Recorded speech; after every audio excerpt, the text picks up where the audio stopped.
तो हेलो दोस्तों, स्वागत है आपका हमारे इस नए वीडियो में। तो यहाँ पर आपको वो सब सीखने को मिलेगा। अगर आपने जन्म से 21 दिन के अंदर अगर आपने बर्थ सर्टिफिकेट के लिए आवेदन नहीं किया है तो आपको यहाँ पर आवेदन करने के लिए सारी जानकारी प्रोवाइड की जाएगी। अगर जन्म से 1 साल लेट है या 10 साल लेट है तो यहाँ पर कैसे घर बैठे अपना रजिस्ट्रेशन कर सकते हैं। तो चलिए शुरू करते हैं वीडियो। सबसे पहले तो आप सभी को अपना जो ब्राउज़र है वो ओपन करना है और आपको यहाँ पर सर्च करना है DC स्पेस देना है CRSORGI। आप सभी के सामने इस प्रकार की वेबसाइट जो नया पोर्टल आया है बर्थ सर्टिफिकेट को बनाने के लिए, इस पर आप क्लिक करेंगे। उसके बाद ये ओपन होगा। बर्थ सर्टिफिकेट बनने के बाद में आप जो अपना बर्थ सर्टिफिकेट है वो आप यहाँ से ही डाउनलोड कर पाओगे। तो सबसे पहले आप सभी को बर्थ सर्टिफिकेट बनाने के लिए यहाँ पर जो लॉगिन की टाइप है, यहाँ पर दो तरीके से लॉगिन कर सकते हैं। तो जनरल पे आप क्लिक करेंगे, आप सभी के सामने कुछ इस तरीके लॉगिन पेज आएगा जहाँ पर आपको ईमेल और मोबाइल नंबर दर्ज करना पड़ेगा। अब यहाँ पर हम इस पोर्टल पर अभी तक जो ID है नहीं बनाई है, तो सबसे पहले आप सभी को साइनअप करना है और यहाँ पर हमें जो अपना नेम है वो दर्ज करना है। यहाँ पर एक चीज़ ध्यान रखना है, अभी जो हम बच्चे की कोई भी डिटेल नहीं दर्ज करेंगे। यहाँ पर जो भी अप्लाई कर रहा है वो अपनी डिटेल दर्ज करेगा। आप उस फर्स्ट नेम, मिडिल नेम और उसके बाद अगर आपके नेम में मिडिल नेम नहीं है तो छोड़ दीजिए। सेक्स में मेल करेंगे। डेट ऑफ बर्थ इस कैलेंडर के ऑप्शन पर क्लिक करके सिलेक्ट करना है। उसके बाद नेक्स्ट करना है। अब आप यहाँ पर जो आप अपना एड्रेस को फिल करने के लिए बोला जा रहा है, तो आप सबसे पहले स्टेट सेलेक्ट करेंगे, फिर डिस्ट्रिक्ट का नेम, सब डिस्ट्रिक्ट यानी कि तहसील का नेम जो है सेलेक्ट करेंगे। उसके बाद अपने ग्रामीण क्षेत्र से हैं तो विलेज सेलेक्ट करेंगे। देन आप अपने विलेज का नाम की लिस्ट आएगी वो सेलेक्ट करना है। फिर अपने एरिया का पिन कोड है वो यहाँ पर डालना है और यहाँ पर आपको जो कंप्लीट एड्रेस है फिल कर लेना है और नेक्स्ट के ऑप्शन पर क्लिक करना है। अब यहाँ पर इस पोर्टल पर लॉगिन करने के लिए आधार नंबर की ज़रूरत होती है, तो आधार नंबर अपना यहाँ पर फिल करेंगे। नेशनैलिटी इंडियन है, सेलेक्ट करेंगे और यहाँ पर नेक्स्ट करेंगे। नेक्स्ट करने के बाद अब यहाँ पर आप अपना मोबाइल नंबर वो दर्ज करेंगे, फिर सेंड OTP क्लिक करेंगे। अब कोड आएगा एक जो कि यहाँ पर फिल करना है और उसके बाद वेरीफाई करना है। तो यहाँ पर आपको जो गूगल पर मेल ID है वो फिल करना है, जो कैप्चर कोड है उसको एंटर करना है और नेक्स्ट के ऑप्शन पर क्लिक करना है। तो इस तरीके से देखोगे आपका रजिस्ट्रेशन सक्सेसफुली हो गया है। अब यहाँ पर इस पोर्टल पर आप लॉगिन कर सकते हैं। तो यहाँ पर अपना मोबाइल नंबर डालेंगे और यहाँ पर ये कैप्चर कोड आएगा जो कि आपको प्लस माइनस करना कुछ भी बोला जा सकता है, उसके हिसाब से वो इसका आंसर आए वो डालना है और लॉगिन करना है। लॉगिन करने के बाद एक बार OTP आएगा, दर्ज करना है। देन आपको लॉगिन की टैब पे क्लिक करना है। जो इस तरीके से आप देखोगे तो आपका अकाउंट बन चुका है और आप एंटर हो चुके हैं। यहाँ पर आप देखेंगे कि बर्थ सर्टिफिकेट बनाना है या डेथ की रिपोर्ट करना हो, तो ये सारे ऑप्शन यहाँ पर आपको दिए गए हैं। तो जैसे आपको इस वीडियो के अंदर बर्थ सर्टिफिकेट बनाने के बारे में बताया जा रहा है, तो आप बर्थ की टैब पे क्लिक करेंगे तो आप यहाँ पर देखोगे तो कई सारे ऑप्शन यहाँ पर देखोगे। तो जैसे कि आप बर्थ सर्टिफिकेट के लिए आपने अप्लाई किया है तो यहाँ पर एक नया बर्थ सर्टिफिकेट बनाना, तो हमें यहाँ पर रिपोर्ट बर्थ वाले ऑप्शन पर क्लिक करना है और अपनी जो स्टेट का नाम है वो यहाँ पर सिलेक्शन करना है।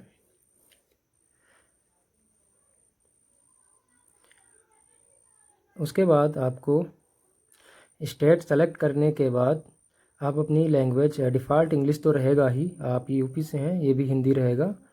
उसके अलावा आपकी जो रीजनल लैंग्वेज है जैसे हिंदी, तो हिंदी सेलेक्ट कर लेंगे।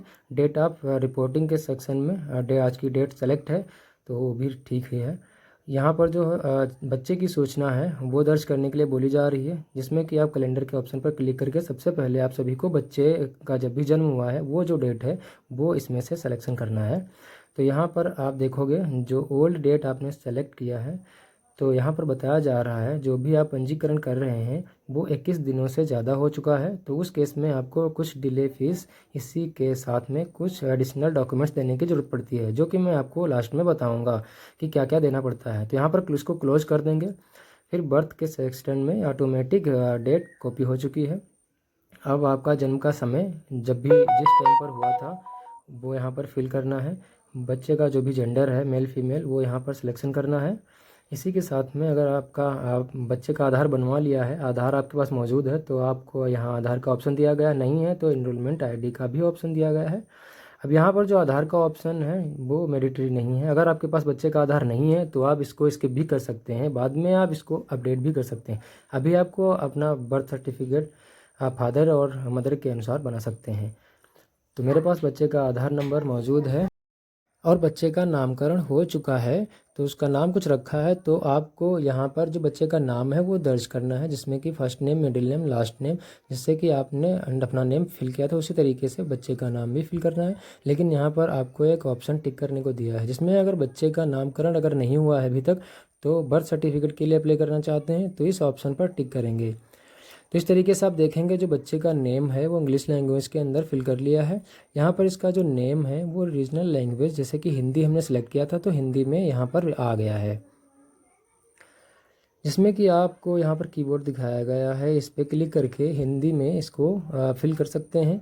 अगर ये जो नेम है यहाँ पर सही तरीके से एंटर नहीं होता है तो आप अपने मोबाइल फ़ोन में या कंप्यूटर में इसको हिंदी इनपुट टूल डाल करके यहाँ से टाइपिंग कर सकते हैं।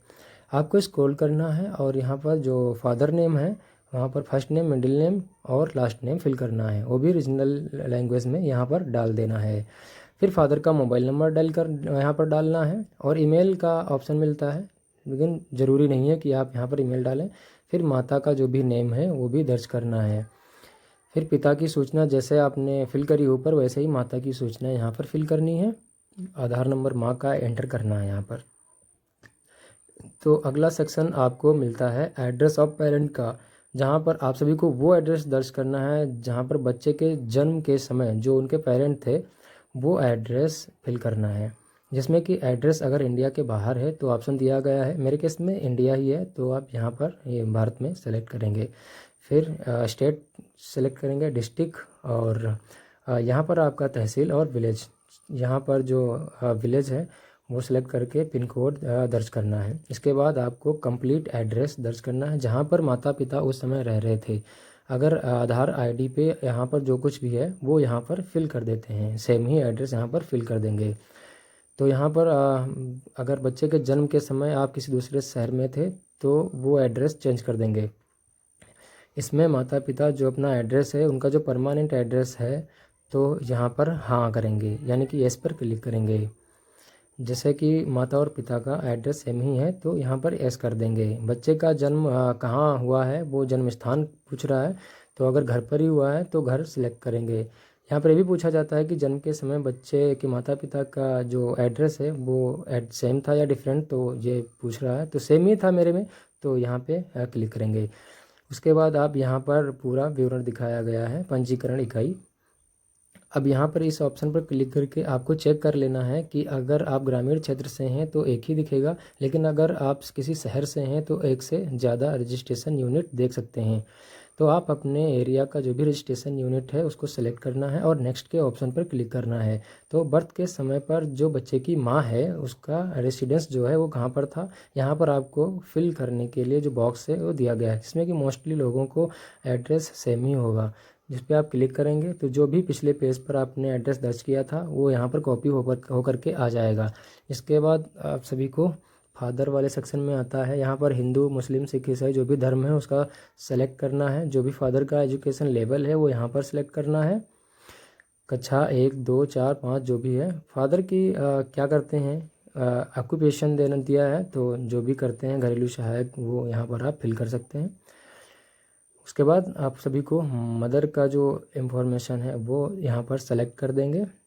माता का जो ऑक्यूपेशन है वो यहाँ पर, जैसे माता काम नहीं करती, हाउसवाइफ हैं, तो यहाँ पर ऑप्शन दिया गया गृहिणी का, वो यहाँ पर सेलेक्ट कर लेंगे। यहाँ पर अन्य सूचनाएं मांगी जाती हैं, जो माँ की शादी के टाइम पर एज कितनी थी वो मांगा जाता है, तो यहाँ पर दर्ज करना है। और जब बच्चे का जन्म हुआ है तो आपकी उम्र क्या थी वो दर्ज करना है। फिर नंबर ऑफ़ चाइल्ड के बारे में पूछा जाता है, तो जितने बच्चे हैं उसकी संख्या यहाँ पर दर्ज करना है। ये जो डिलीवरी है किस तरीके से हुई है वो यहाँ पर सेलेक्ट करना है, या फिर घर पर ही हुए या किसी हॉस्पिटल वगैरह में, तो यहाँ पर सेलेक्ट करना है। तो जैसे मैंने यहाँ पर डॉक्टर वाला ऑप्शन है वो मैंने सेलेक्ट कर दिया है। फिर यहाँ पर प्रसव प्रक्रिया दी हुई है तो नॉर्मल क्लिक कर देंगे यहाँ पर। फिर जो बच्चे का वेट है जन्म के समय पर वो यहाँ पर दर्ज करना है। माँ की जो प्रेगनेंसी थी वो कितने हफ्ते की थी, आपको उस नंबर को यहाँ पर फिल करना है। जिस तरीके से हमने सारी डिटेल्स हमने फिल कर लिया है, अब आपको कुछ डॉक्यूमेंट्स अटैच करना है जिसमें कि एड्रेस प्रूफ। यहाँ पर ऑप्शन पर क्लिक करेंगे तो आप देखोगे जो आप अपना वोटर आईडी कार्ड है या फिर कई सारी वोटर आईडी इनमें से जो भी दी गई हैं इनमें से कुछ भी दे सकते हो। आधार कार्ड भी आप अपना यहाँ पर दे सकते हो, ड्राइविंग लाइसेंस भी दिया जा सकता है। फिर हमने आधार को यहाँ पर सेलेक्ट कर लिया है। फिर ब्राउज पे क्लिक करके अपलोड करेंगे। एक चीज़ का ध्यान रखना है कि जिस चीज़ को अपलोड करेंगे तो लोग गलतियाँ करते हैं कि इंटरनेट के थ्रू डाउनलोड किया हुआ आधार यहाँ पर नहीं देना है, क्योंकि वो पासवर्ड प्रोटेक्टेड होता है और यहाँ पर आपको डिपार्टमेंट जो है वो एक्सेस नहीं कर पाता है, इसलिए फॉर्म आपका रिजेक्ट हो सकता है। इसलिए ध्यान रखना है कि जो आधार आप यहाँ पर अपलोड कर रहे हैं वो फ्रंट और बैक दोनों तरफ का एक साथ में ही होना चाहिए। तो इसलिए उसको स्कैन करके एक ही पेज पे मर्ज कर लेना है और उसको अपलोड करना है। यहाँ पर आप एक जो आपका आधार है वो यहाँ से सिलेक्ट करके बना सकते हो। तो आप देखेंगे कि यहाँ पर मेरा आधार है जो अपलोड हो चुका है। अगला ऑप्शन मिलता है ऑर्डर का। यहाँ ये ऑप्शन केवल उन्हीं लोगों को शो होगा जिन्होंने 21 दिनों के अंदर बना रहे हैं उनके लिए ही, क्योंकि ये जो पोर्टल है आप किसी भी एज में आकर के बर्थ सर्टिफिकेट बना सकते हैं, लेकिन आप सभी को यहाँ पर सबसे पहले नोटरी कराना होगा। अब वो जो नोटरी है आप सभी को अपने डिस्ट्रिक्ट के एसडीएम जो हैं वहाँ पर जा कर के सबमिट करना है और उनकी तरफ से एक ऑर्डर जारी किया जाएगा बर्थ सर्टिफिकेट को बनाने के लिए। वो जो ऑर्डर की कॉपी है आप जो यहाँ पर अपलोड कर सकते हैं। जिन लोगों ने 21 दिन के अंदर ही बना रहे हैं वो यहाँ पर वो सब करने की ज़रूरत नहीं है, यहाँ पर जो सेव करके रखा है वही सेव कर लेंगे। अब यहाँ पर आप देखेंगे कि आप यहाँ पर जो है CGS पैन कार्ड या ये भी एक डॉक्यूमेंट्स आप दे सकते हैं, सपोर्टिंग डॉक्यूमेंट्स है ये। तो आपके पास में अगर रिपोर्टिंग फॉर्म मौजूद है, जो कि बच्चे का जब जन्म होता है किसी हॉस्पिटल के अंदर तो उनकी तरफ से एक रिपोर्टिंग फॉर्म जारी किया जाता है बर्थ रिपोर्ट, वो यहाँ पर आपको अपलोड करना है।